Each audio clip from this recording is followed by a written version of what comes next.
Hello guys, welcome to technology with రాజు.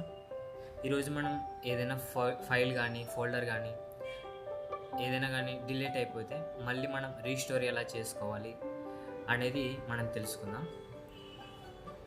ముందుగా మనం ఒక ఫోల్డర్ని తీసుకొని ఇది మనకొద్దు అనుకుంటే దీన్ని డిలీట్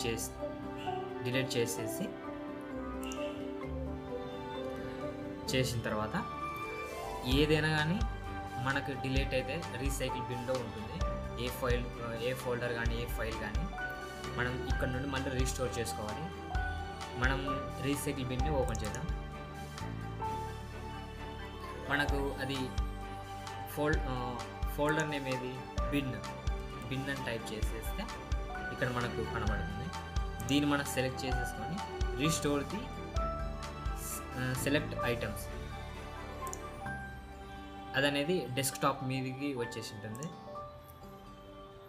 ఇక్కడ చూసినారా వచ్చేసింది. ఇట్లా మనం ఒకవేళ మనం డిలీట్ చేసినట్టు కూడా మనం రీస్టోర్ చేసుకోవచ్చు. ఒకవేళ మనం దీన్ని నార్మల్గా డిలీట్ కాకుండా ఇక్కడ నార్మల్ డిలీట్ ఇది అనేది వాళ్ళు డిలీట్ చేసిన మన రీసైకిల్ బిన్లో ఉంటుంది. కానీ మనం దీన్ని సెలెక్ట్ చేసేసి షిఫ్ట్ డిలీట్ అని నొక్కితే are you sure you want to permanently delete this folder అని వస్తుంది. దాన్ని మనం ఒకవేళ మనం ఎస్ అని నొక్కేసినామంటే ఇది అనేది రీసైకిల్ బిన్లో కూడా మనకి అవైలబుల్గా ఉండదు. ఒకసారి చెక్ చేద్దాం. Yes, open recycle bin.